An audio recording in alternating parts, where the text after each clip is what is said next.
There is a moment, and almost every person who has ever loved someone deeply knows this moment, where you look across the dinner table, or the bed, or the living room couch, and you think to yourself, I am safe here.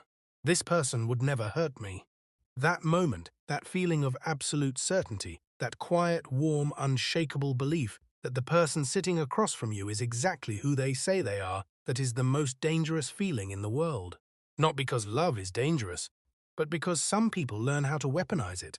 Some people study your trust the way a locksmith studies a lock patiently, methodically, with one goal in mind. And when they finally have the combination memorized, they don't just walk out the door. They burn the house down on the way. This is the story of Nathan Cole, a man who by every outward measure had the kind of life most men dream about. A beautiful home in a quiet Colorado suburb, a pregnant wife who adored him, two little girls who called him daddy and ran to the door every single time he came home. A steady job, a nice truck, a neighborhood where people waved at each other across their lawns. From the outside, Nathan Cole looked like a man who had won. And for years that image was enough to fool everyone. His neighbors, his co-workers, his own family. Even himself, maybe, for a little while. But on the morning of August 14th, 2018, Nathan Cole's wife, Sarah Cole, and their two daughters, Lily and Emma, vanished without a trace. And within 72 hours, the man standing on his front porch begging the cameras to help him find his family would confess to something so cold, so calculated, so breathtakingly evil, that even the seasoned detectives who had spent decades on the job would later say they had never seen anything quite like it. Stay with me, because this story is not just about what Nathan Cole did, it is about who he was before he did it. It is about the people who trusted him completely and never saw it coming. It is about the woman who loved him for 11 years, carried his children, built her entire life around him, and died not knowing that the man she married had already, in his mind, replaced her. And it is about a twist that did not come from the police, did not come from the evidence, did not come from the courtroom, a twist that came from a single phone call, 3 years after Nathan Cole was already behind bars, that cracked the entire case open all over again and revealed that what everyone thought they knew about that August morning was only half the truth. Here is what we know going into this story. On August 14th, 2018, a woman named Sarah Cole was reported missing by her best friend after she failed to show up for a prenatal appointment and stopped answering her phone. Sarah was 15 weeks pregnant with the couple's third child. Her two daughters, 4-year-old Lily and 3-year-old Emma, were also gone. Nathan Cole, her husband of 7 years, told police he had come home from an early morning shift to find the house empty. He stood in front of news cameras with dry eyes and a rehearsed expression of concern, and he asked the public for help finding his family. 3 questions hung over this case from the very beginning. 3 questions that the investigators, the journalists, the armchair detectives, and the people watching from their living rooms across America could not shake. First, where were Sarah, Lily, and Emma? Second, why did Nathan Cole show almost no visible emotion when his pregnant wife and 2 toddlers disappeared? And third, and this is the one that nobody, absolutely nobody, was prepared for, who was the woman sitting in a car 2 blocks from the Cole family home on the morning of August 14th, watching the house, watching the police cars arrive one by one, watching Nathan Cole perform his grief for the cameras and saying nothing? Who was she? What did she know? And why, when investigators finally found out who she was, did the entire story collapse and rebuild itself into something far more terrifying than anyone had imagined? We are going to answer all 3 of those questions tonight, but we are going to do it the right way. We are going to start at the beginning. Because to understand what Nathan Cole did, and why he did it, and what was really happening inside that house, you have to go back. You have to go back to who Nathan Cole was before the cameras found him. You have to go back to the man Sarah fell in love with. And you have to understand something that is uncomfortable, something that runs through this entire story like a cold wire, that Nathan Cole was not a monster who appeared one morning out of nowhere. He was a man, an ordinary, unremarkable, charming, quiet man. And that is precisely what made him so dangerous. Nathan Cole grew up in a small town outside of Wichita, Kansas.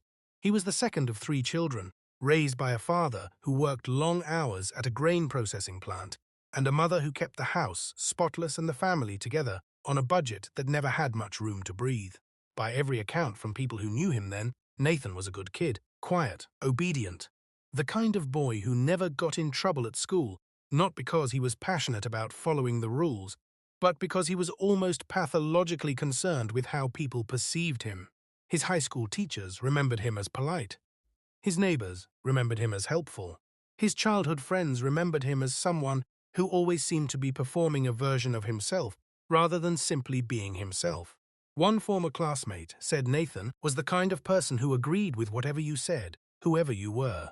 He didn't have strong opinions. He just reflected yours back at you. At the time, people called it easygoing. In hindsight, they called it something else entirely.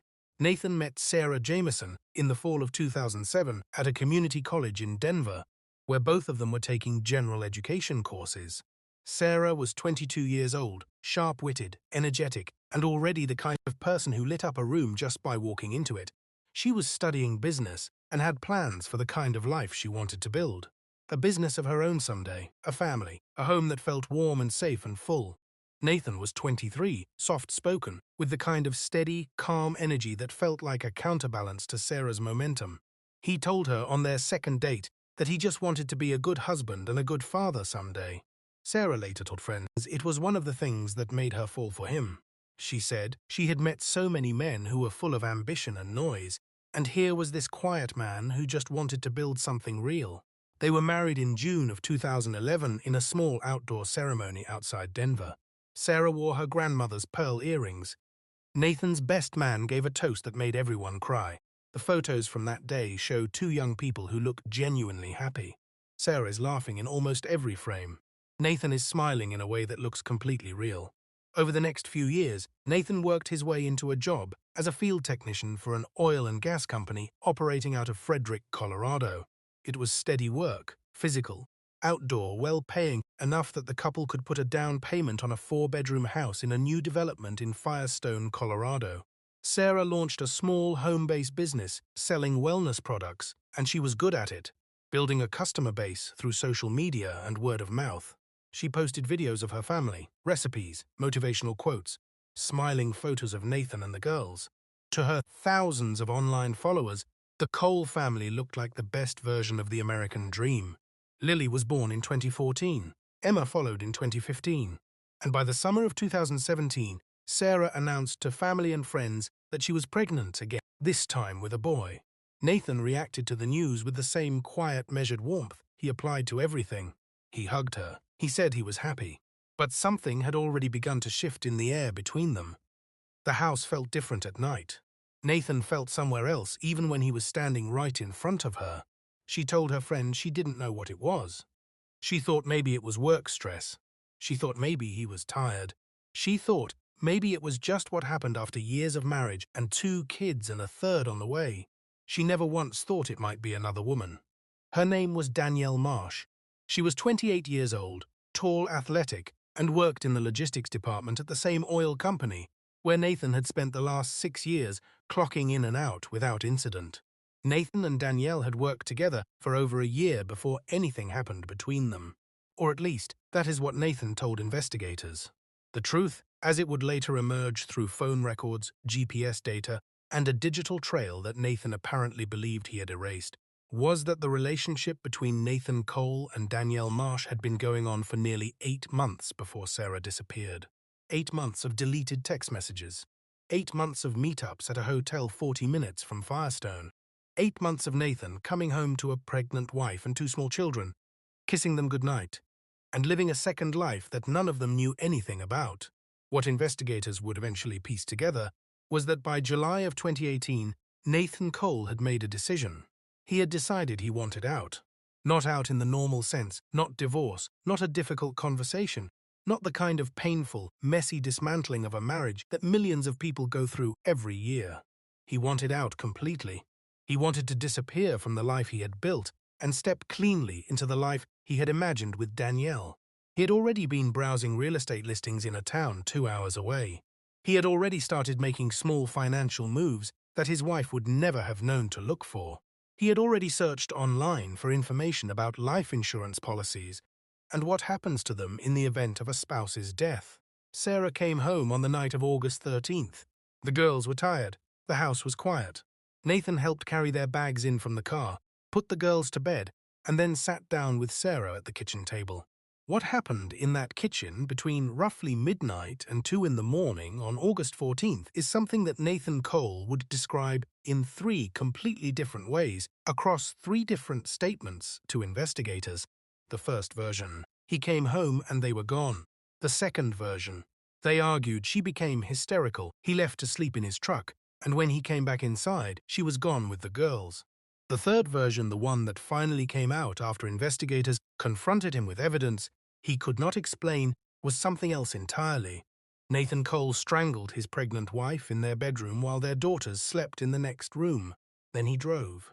He drove 45 minutes with his wife's body in the back of his truck and his 2 sleeping daughters buckled in their car seats to a remote stretch of oil field where his company's equipment sat undisturbed through the night. The girls woke up during the drive. He told them they were going on an adventure. He had packed their favorite stuffed animals. Emma, the younger one, fell back asleep, clutching the small pink rabbit she carried everywhere. Lily, the 4-year-old, was awake when they arrived. And Lily looked at her father in the darkness of that oil field, and she said 4 words that Nathan Cole would later tell a prison investigator he hears every single time he closes his eyes. She said, "Daddy, why are we here?" Nathan Cole said nothing. And what happened next in that oil field in the pre-dawn dark of August 14th, 2018, is the kind of thing that turns a missing persons case into the most heartbreaking criminal investigation the state of Colorado had seen in a generation.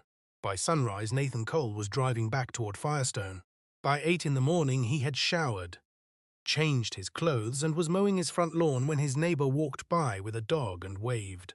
By noon, when Sarah's best friend Karen Briggs showed up at the house after Sarah missed her prenatal appointment and wouldn't answer her phone, Nathan Cole opened the door in a t-shirt and work pants and said, with genuine seeming distress in his voice, that he had no idea where she was.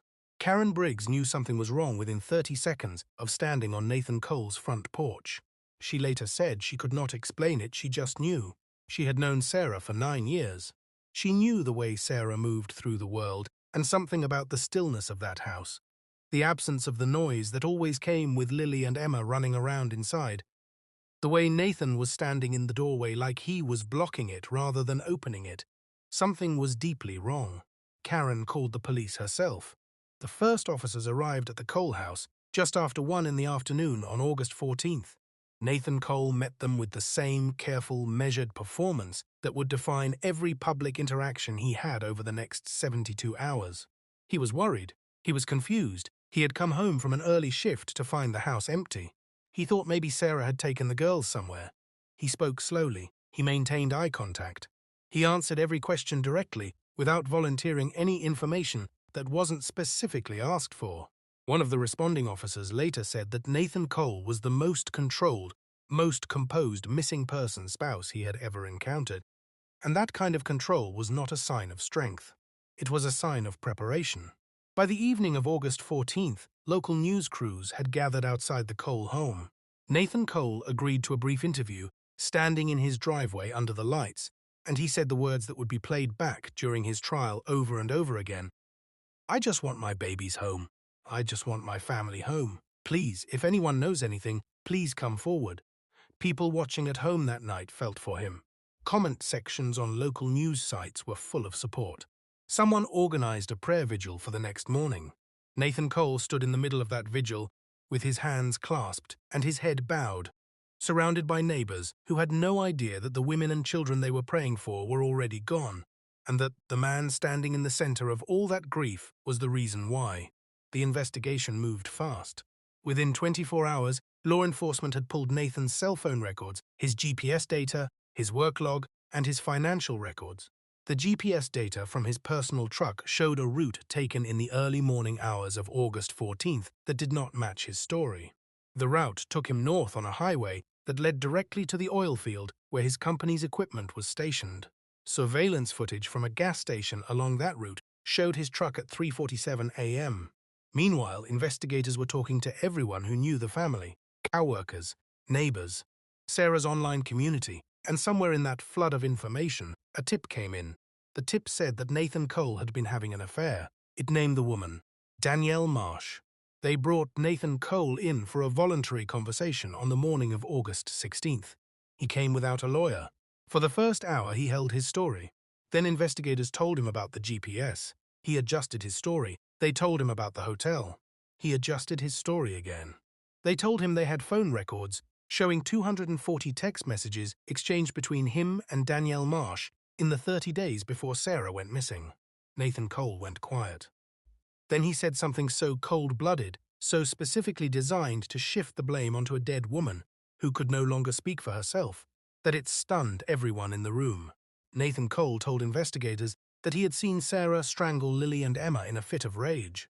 He said he had killed Sarah in a desperate attempt to protect his daughters. He said Sarah had been unstable for months. He said he had been afraid of her. The detectives let him talk, and then they told him what they had found at the oil field. They told him what the forensic evidence showed about the order of events. They told him that the medical examiner's report did not support his account in any way. Nathan Cole finally stopped talking altogether. He requested a lawyer. Nathan Cole was arrested on the afternoon of August 16, 2018. He was charged with 3 counts of first-degree murder and 1 count for the unlawful termination of a pregnancy. He said nothing as officers led him out of the building in handcuffs. He kept his head down. The performance was finally over. Here is where most people think the story ends.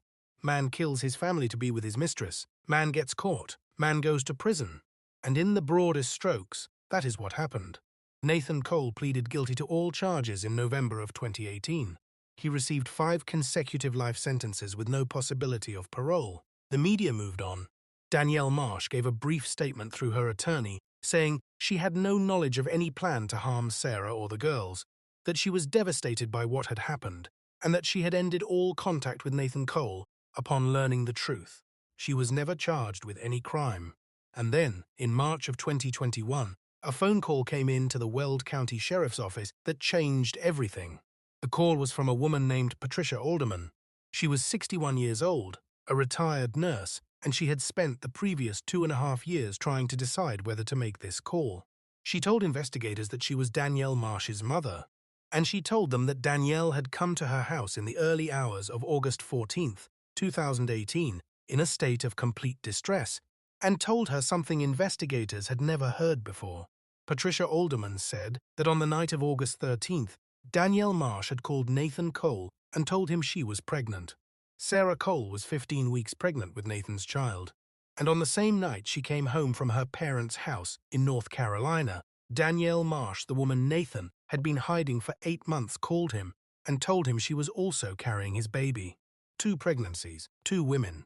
One man who had apparently decided that the cleanest solution to an impossibly complicated situation was to remove one of the women from the equation entirely. When investigators re-interviewed Danielle Marsh following Patricia Alderman's call, Danielle confirmed everything her mother had said. She had been pregnant. She had told Nathan the night of August 13th, and Nathan, who had already been planning his exit, had used that news not as a reason to reconsider, but as the final trigger that moved him from planning to action. Danielle Marsh's baby, a boy, had been born in February of 2019 while Nathan Cole was awaiting sentencing in a Colorado County jail. She had placed the child for adoption and had never spoken publicly about him. The boy's existence and the role Danielle's pregnancy played in triggering the murders had been completely unknown to the public. But here is the last turn in this story, the one nobody saw coming. While reviewing Danielle Marsh's phone records as part of the follow-up investigation triggered by Patricia Alderman's call, a digital forensics examiner discovered something that had been missed in the original 2018 sweep of evidence. A series of encrypted messages sent from a secondary app that Nathan Cole had installed on his phone specifically to avoid detection showed a conversation between Nathan and a third party in the days leading up to August 14th. This third party was not Danielle Marsh. The encrypted messages revealed that Nathan Cole had reached out to someone from a previous job and had asked for information about what it took to make a person disappear. Not kill, disappear, as in leave no trace, as in make it look like they left on their own. The third party was a man named Gerald Pruitt, 63 years old, a former co-worker of Nathan's from a job he'd had in Wyoming 5 years earlier. Investigators discovered that Gerald Pruitt had his own dark history including a closed investigation from 2009 involving the disappearance of a woman in Casper, Wyoming, who was never found. What those encrypted messages made clear was that Nathan Cole had not acted entirely alone in his planning. Gerald Pruitt had been advising him across a series of messages spanning 6 days, walking him through what he described as how to make a problem go away clean. Gerald Pruitt had sent Nathan Cole instructions about using an oil field site to dispose of bodies in a way that would be difficult for investigators to find quickly, instructions that aligned with chilling precision with exactly what Nathan Cole did on August 14, 2018. Gerald Pruitt was arrested in December of 2022 in a mobile home park outside of Laramie, Wyoming. He was charged with conspiracy to commit murder, accessory to murder, and a reopened charge related to the 2009 disappearance in Casper. The Weld County District Attorney publicly stated that the Cole case, which everyone had assumed was closed in 2018, was now the subject of a full reinvestigation. Nathan Cole, sitting in a Wisconsin correctional facility, was informed of Pruitt's arrest. According to the prison warden, Cole's response was to ask whether it would affect his sentence. He was told it would not. He said nothing after that, because the hardest question in all of it is not who did it, or why they did it, or even how they managed to do it and stand in a driveway the next morning talking to television cameras. The hardest question is the one Sarah Cole was asking in those last weeks, in those late-night texts to her best friend, trying to understand why Nathan seemed so far away. She trusted him. She had trusted him for 11 years. And in the end, that trust, the most human, the most essential thing one person can offer another, was the very thing he used against her. Nathan Cole is currently serving 5 consecutive life sentences at a correctional facility in Wisconsin. Gerald Pruitt awaits trial. Danielle Marsh has not spoken publicly since 2021. And in Firestone, Colorado, there is a house on a quiet street where the sidewalks are still clean and the basketball hoops are still standing. The house has changed hands twice since 2018. The new owners painted it a different color. They planted new flowers in the front beds. From the outside, it looks like any other house on the street, which, if this story has taught us anything, is exactly the point. Anyone can be betrayed, and anyone can be the one doing the betraying. The face you trust most in the world may be the one you should have questioned first. That is not a reason to stop trusting. It is a reason to pay attention, to listen to the quiet unease when it comes, to believe the small voice that says something is wrong, even when everything on the surface looks exactly right. Was justice truly served in this case? Nathan Cole sits in a cell. Gerald Pruitt faces trial. But Sarah Cole and her daughters are never coming home. So what does justice really mean when the worst has already been done? Is a life sentence enough? Is anything enough? And if you think this story was enough to keep you up at night, wait until the next one. Because the next story takes betrayal out of the home and into the boardroom, into a friendship that lasted 30 years, into a business built on loyalty, destroyed in a single night by greed so deep and cold, it will leave you questioning everyone around you. Subscribe to Betrayal Archive so you don't miss it. We'll see you in the next one.